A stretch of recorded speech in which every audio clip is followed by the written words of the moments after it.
नमस्कार। स्वर संधि के पाठ्यक्रम के चतुर्थ सप्ताह में आपका स्वागत है।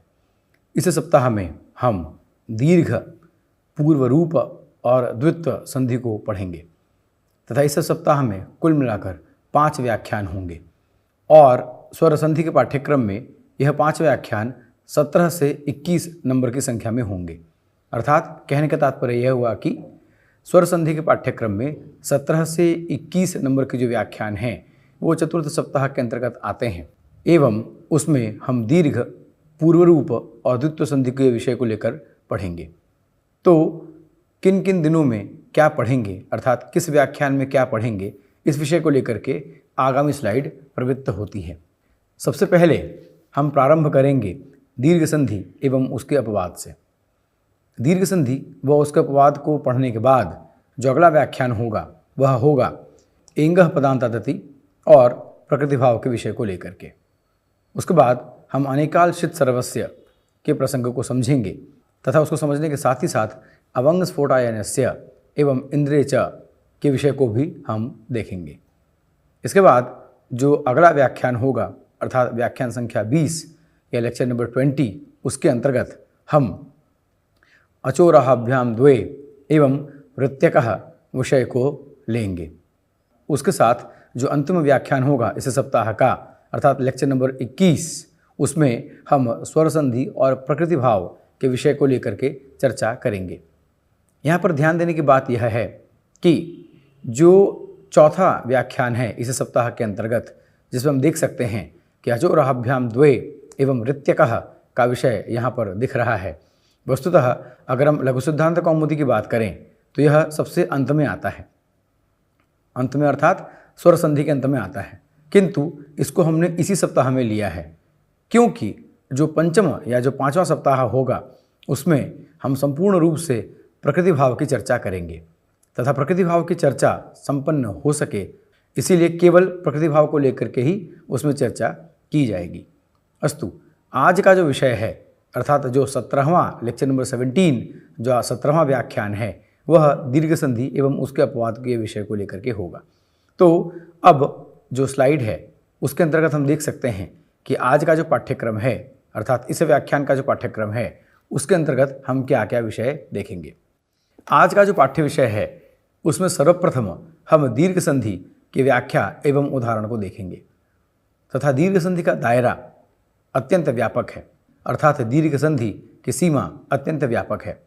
इसीलिए इसके अभ्यास के पक्ष को भी देखते हुए हम फिर इसमें जो अनुवर्तन आता है अचि, उसके प्रसंग को लेकर के चर्चा करेंगे। इसके बाद 2 वार्तिक हैं, रर्वा लुरर्वा, इसको लेकर के बात करेंगे। इसका उच्चारण ही अपने में एक अत्यंत रोचक विषय है।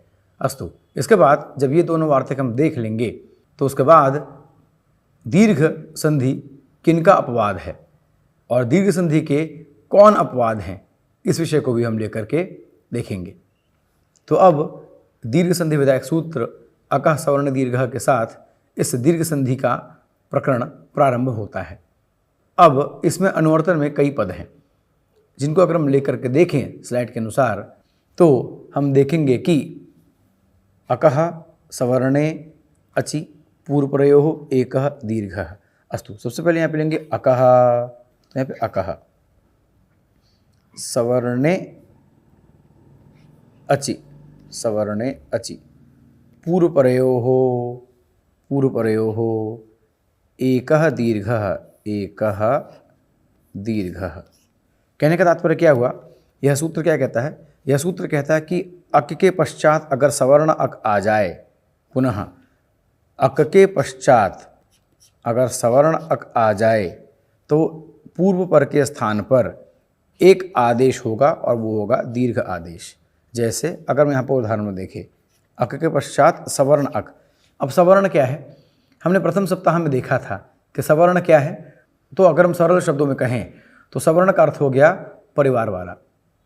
परिवार वाला अर्थात जैसे अगर हमारी अपनी बहन नहीं है तो हम चचेरी या मेमेरी बहन से राखी बंधवा लेते हैं क्योंकि वह अपने परिवार के अंतर्गत आते हैं। तो उसी प्रकार से सवर्ण का विषय है। अच्छा, लेकिन यदि अगर अपने ही घर में बहन हो तो सबसे पहले तो उससे राखी बंधवाएंगे। तो यही विषय यहाँ पर हमें देखने की आवश्यकता है। अर्थात दीर्घ संधि क्या कहता है?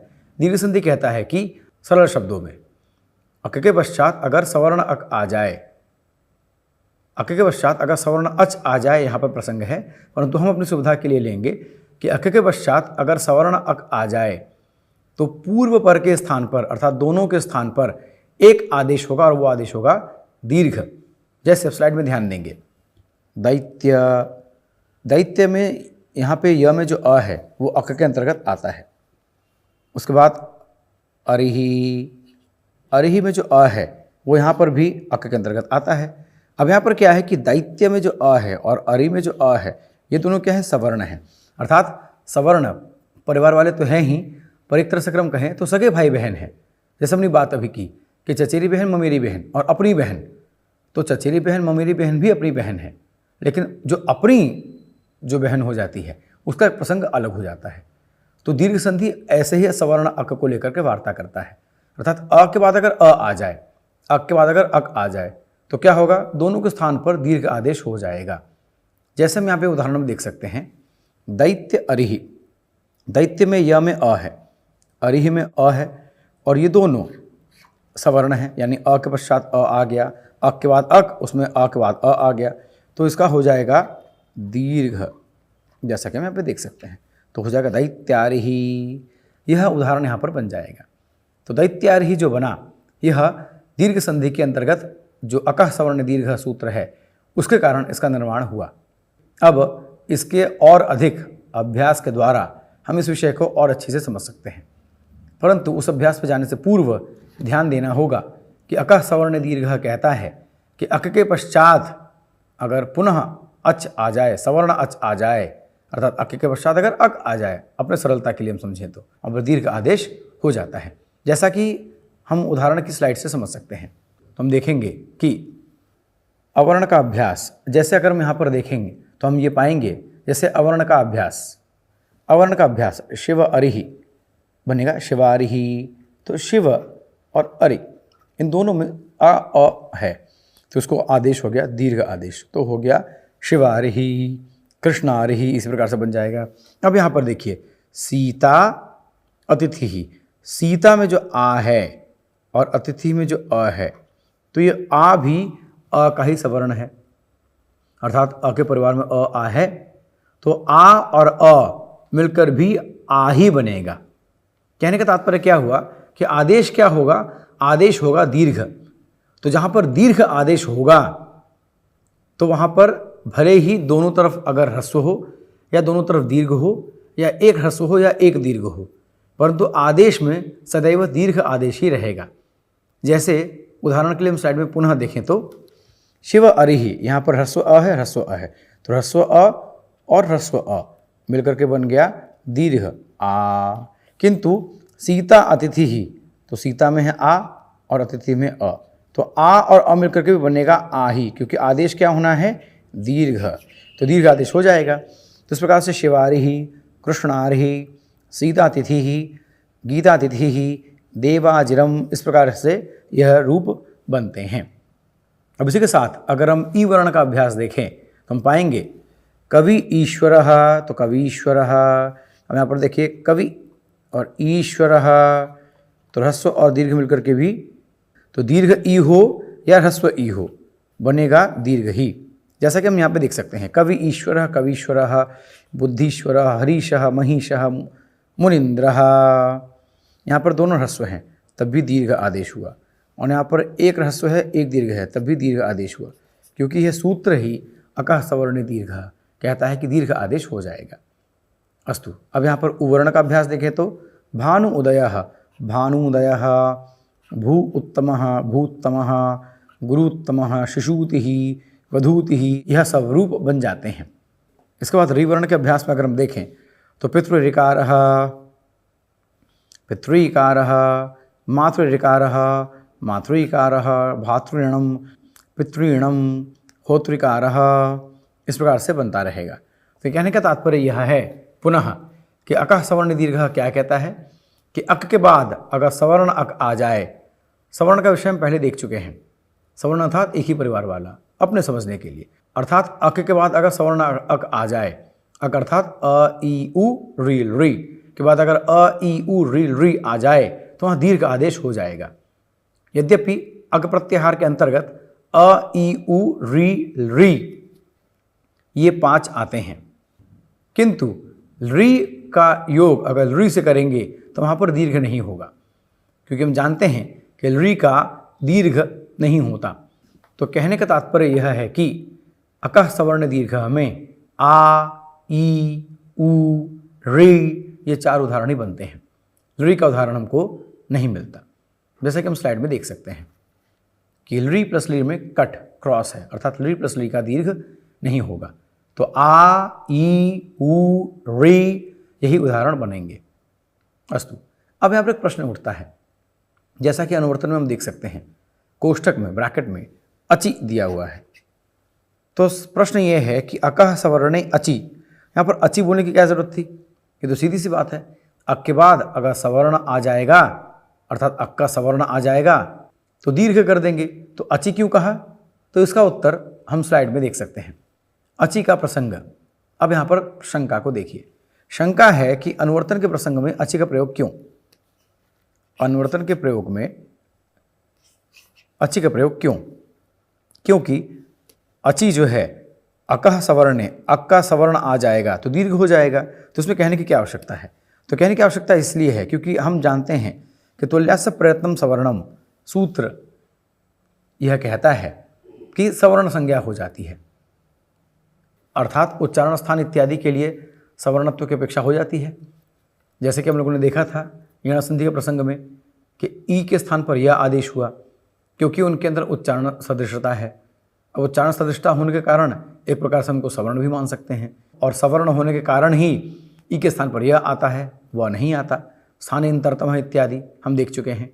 अस्तु, तो यहाँ पर विषय ये है कि अचि शब्द का प्रयोग इसलिए किया, तो अकह सवर्णे परे ये भी हो सकता था, परंतु अचि इसका प्रयोग हमने इसलिए किया क्योंकि यहाँ पर ध्यान देना होगा, क्योंकि अगर हम अकह सवर्णे कहकर छोड़ देते और अचि न कहते तो तुल्यास्य प्रयत्न सवर्णम के द्वारा, जैसा कि हम स्लाइड में देखेंगे, तो तुल्यास्य प्रयत्न सवर्णम के द्वारा श्री में जो ई है और शुद्धि में जो श है, तालव्य श है, ये भी आपस में सवर्ण हो जाएंगे। तो ये भी सवर्ण हो जाएंगे, तो श्री और शुद्धि ही, फिर हमको यहाँ भी दीर्घ संधि की अपेक्षा करनी पड़ेगी, जबकि यहाँ पर तो कोई दीर्घ संधि होगी नहीं। तो ऐसी अनवस्था न हो, इसीलिए अनुवर्तन में अचि का प्रयोग किया गया। तो इस प्रकार से अकह सवर्णे अचि परे, अर्थात अक का सवर्ण यानी अक के बाद अगर अक आ जाए तो कौन सा अक? जो अच में आता हो, यानी अ ई उ री के बाद अ ई उ री ही आए। ये नहीं कि ई के बाद अगर श आ गया तो चूंकि सवर्ण है तो उसकी भी हम दीर्घ संधि कर दें, ऐसा न हो, इसीलिए अचि का प्रयोग अनुवर्तन में किया गया। यद्यपि दीर्घ संधि बहुत सरल है, किंतु इसमें जब हम प्रवेश करते हैं तो हम देखते हैं कि भट्टोजी दीक्षित, सिद्धांत कौमुदीकार आचार्य भट्टोजी दीक्षित कहते हैं कि अकह सवर्ण दीर्घ को हम अको की दीर्घ भी कह सकते हैं, सुविधा के लिए, अपने समझने के लिए। अर्थात अक के बाद अगर अक आ जाए तो दीर्घ हो जाएगा, तो अगर अक के बाद अगर हम अक कह देंगे तो अचि की आवश्यकता ही नहीं पड़ेगी। अस्तु, यह सब विषय तो दीर्घ विवेचन के लिए हैं। सार रूप में यह है कि अक के बाद अगर अक आ जाता है तो दीर्घ संधि हो जाती है सरल शब्दों में, परंतु चूंकि अनुवर्तन में अचि का प्रयोग किया गया तो अचि के प्रयोग के द्वारा तुल्यास्य प्रयत्नम सवर्णम जैसे सूत्र है उसमें ई के स्थान पर श, जैसे ई और श उच्चारण साम्य के कारण इनको हम सवर्ण कह सकते हैं। जैसे कि स्लाइड में अगर हम ध्यान दें तो श्री और शुद्धि यहाँ पर, तो यहाँ पर दीर्घ संधि का विधान नहीं होगा और ऐसी अनावस्था न हो, इस कारण से ऐसा नियम बनाया गया। और इसी विषय को और अधिक स्पष्ट करते हुए और सरल करते हुए आगे सिद्धांत कौमुदीकार भट्टोजी दीक्षित यह कहते हैं कि यह सूत्र अगर अको की दीर्घ हो जाए तो हमको समझने में ज़्यादा सरलता हो जाएगी। अर्थात अक के बाद अगर अक आ जाए तो अपने समझने के लिए हम समझ सकते हैं, अक के बाद अगर अक आ जाए तो उसे दीर्घ आदेश हो जाता है। जैसा कि स्लाइड में हम देख सकते हैं कि अक के बाद अगर अक आ जाए तो दीर्घ आदेश हो जाता है। अस्तु, अब इसी विषय के साथ 2 वार्तिक हैं। यद्यपि यह वार्तिक सर्वत्र पाठनीय नहीं होता, हर जगह पढ़ाया नहीं जाता या हर जगह पढ़ा नहीं जाता, क्योंकि इसका विषय ही थोड़ा अलग है। किंतु हम इस विषय को समझेंगे। सबसे पहले तो ऐसा प्रसंग या ऐसा वार्तिक बड़ा दुर्लभ है जिसमें एक साथ एक ही वर्ण 3 बार आ जाए। अर्थात उदाहरण के लिए हम देख सकते हैं, यह वार्तिक कहता है ऋति सवर्णे ऋर वा। अब यहाँ पर देखें तो यहाँ पर री जो है वो 3 री आ जाते हैं। कहने का तात्पर्य क्या है कि यहाँ पर री के पश्चात अगर पुनः री आ जाए तो ऋ आदेश हो जाता है। अर्थात री के बाद अगर री आ जाए तो री आदेश हो जाता है, तो होत्री ऋकारः, होत्री ऋकारः, इस प्रकार से बन जाएगा। इसका उच्चारण अपने में ही बड़ा रोचक है। अस्तु, इसी प्रकार से ऋति सवर्ण री। अब यहाँ पर क्या है कि री के बाद अगर री आ जाए तो री आदेश हो जाता है, जैसा कि होत्री ऋकारः, तो होत्र ऋकारः बन जाएगा। यथा होत्री ऋकारः, तो होत्र ऋकारः बन जाएगा। तो यहाँ पर इतने सारे ल और री के प्रसंग आ जाते हैं कि इसका उच्चारण अपने में ही करना चुनौतीपूर्ण हो जाता है। किंतु यह 2 वार्तिक बहुत ही रोचक है कि री के बाद अगर री आ जाए, जैसा कि हम देखें री के बाद री आ जाए तो री आदेश हो जाएगा। उसी प्रकार से री के बाद अगर री आ जाए तो री आदेश हो जाएगा। तो इस प्रकार से होतृ ऋकारः यह बन जाता है। अस्तु, होतृ ऋकारः, तो री के पश्चात री आने पर री आदेश होगा। यहाँ पर जो री है ये आदेश होगा। तो इस प्रकार से यह बन जाएगा। क्योंकि यहाँ पर ये जो री है ये दीर्घ री, इसको समझने की भूल ना करें, क्योंकि री दीर्घ नहीं होता। यहाँ पर 3 ल री हो जाएंगे, ल ल री, अर्थात 3 ऋकार की हमको यहाँ पे स्थिति देखने को मिल जाती है। तो होतृ ऋकारः बन जाता है। अस्तु, इसके बाद अब हम अगर आएँ तो दीर्घ जो है वह गुण और वृद्धि संधि का अपवाद है।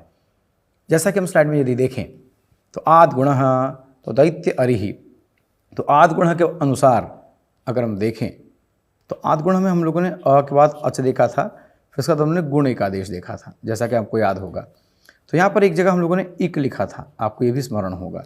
यानी भले ही आद गुण सूत्र के द्वारा हमको मिल जाए कि अ के बाद स्वर आ जाए, तो ये स्वर बाकी सारे के सारे अपवादों को लेकर के इक में ही परिणत हो जाता है। अस्तु, तो यहाँ पर क्या है कि अ के बाद अगर अच आ जाए, अ के बाद अगर अच आ जाए तो यहाँ पर गुण संधि होगा, जैसे कि हम देख सकते हैं दैत्य अरिहि यहाँ पर। अच्छा, तो दैत्य अरिहि में गुण संधि होता, किंतु चूंकि दीर्घ संधि आ गया तो यहाँ पर ये इसको रोक करके खुद आकर के दैत्य अरिहि बना देता है। तो इसीलिए हमने बात की थी कि जो गुण संधि है वस्तुतः वो अ के बाद स्वर क्या, अ के बाद एक आने पर होता है। और ये कैसे होता है इस पर हम बाद में चर्चा करेंगे, हमने ये बात कही थी। तो वो चर्चा करने का प्रसंग यहाँ पर आ गया। अब यहाँ पर देखें, अ के पश्चात अच आता, स्वर आता, परंतु स्वर में भी ये दैत्य अरिहि अक निकल गया, तो उससे करते करते निकलते निकलते एक ही शेष रह जाता है। अस्तु, इस पर विस्तृत चर्चा नहीं करेंगे। यहाँ पर आते हैं, दो दैत्य अरिहि दैत्यारिहि, तो इस प्रकार से दीर्घ जो है वो आद गुण का अपवाद हो गया। उस प्रकार से इको यणचि सुधी ईशः, जैसा कि हमने यहाँ पे देखा था, आपको स्मरण होगा, एक के बाद अगर अच आ जाए अर्थात स्वर आ जाए तो यण आदेश हो जाता है। तो एक के बाद अच, एक के बाद अच आ गया है, किंतु चूंकि ये सवर्ण अच है इसलिए यहाँ पे दीर्घ हो जाएगा, यण नहीं होगा। तो सुधी ईशः सुधीशः, नीति ईशः नीतीशः, ऐसे बन जाएगा। तो इसी प्रकार से यह इको यणचि का भी अपवाद है। अर्थात यदि प्रश्न पूछा जाए कि दीर्घ संधि किसका अपवाद है, तो गुण और वृद्धि संधि का यह अपवाद सूत्र है। जिस प्रकार से गुण और वृद्धि को दीर्घ रोक देता है, उसी प्रकार से दीर्घ को भी कोई रोक देता है। अर्थात जैसा हम लोगों ने बात की थी कि व्याकरण लोक व्यवहार के अनुकूल ही है, तो जैसे अगर आप किसी को रोक रहे हैं तो आपका कर्म हुआ, तो उसका परिणाम भी तो आपको मिलेगा। उसी प्रकार से दीर्घ ने चूंकि गुण और वृद्धि को रोका, तो दीर्घ को भी कोई रोकता है। कौन रोकता है, अब देख लेते हैं। तो दीर्घ को कौन रोकता है, तो दीर्घ को सबसे पहले रोकता है ओमांग गोश्च। अब ओमांग गोश्च हम पढ़ चुके हैं। ओमांग गोश्च में हमने देखा था कि देव आलयः, यहाँ पर जो आ है वो आंग है, और आंग होने के कारण यहाँ पर देवालयः यहाँ पर रूप हो जाता है, तो देवालय बन जाता है। अर्थात देवालयः, हिमालयः इत्यादि यह जो प्रयोग है यह ओमांगोष्ठ के द्वारा निर्मित है। हमने ओमांगोष्ठ में भी इसकी चर्चा की है, तो यह आपको अवश्य ध्यान में होगा। तो ओमांगोष्ठ दीर्घ का बाध करता है, दीर्घ को रोकता है। इसी प्रकार से अतो गुणे, जैसा कि हम स्लाइड में देख सकते हैं, अतो गुणे यह सूत्र भी दीर्घ को रोकता है। यह सूत्र क्या कहता है? यह सूत्र कहता है कि अगर अथ अर्थात अ के बाद अगर गुण आ जाए, अर्थात अ ए ओ आ जाए, तो ये क्या करता है? तो ये फिर अतो गुणे, या फिर यहाँ पर दीर्घ का प्रसंग नहीं आने देता। जैसा पिब अ, अब यहाँ पर दीर्घ के द्वारा पिबा बन सकता था, पर पिबा नहीं बनेगा, पिब अ पिब यही बनता है अतो गुणे के कारण। अर्थात ओमांगोष्ठ और अतो गुणे यह दो सूत्र दीर्घ को रोकने वाले सूत्र हैं। रोकने वाले, यह कहने का तात्पर्य हुआ कि दीर्घ के प्रसंग को न लाकर अपने प्रसंग के अनुसार नियम को यह चलाते हैं। तो इस प्रकार से हम कह सकते हैं कि दीर्घ के यह दो अपवाद हैं, अर्थात दीर्घ को यह दो सूत्र रोक देते हैं। जिस प्रकार से गुण और वृद्धि को दीर्घ रोक देता है, उसी प्रकार से दीर्घ को ओमांगोष्ठ और अतो गुणे रोक देते हैं। तो इस प्रकार से अभ्यास के द्वारा दीर्घ संधि के विधान को समझने की आवश्यकता है, तथा देवालय का प्रसंग अवश्य ध्यान रखिएगा। इसी के साथ आगामी व्याख्यानों के लिए आप स्वयं को तत्पर करेंगे, इसी आशा के साथ सभी को आभार एवं धन्यवाद।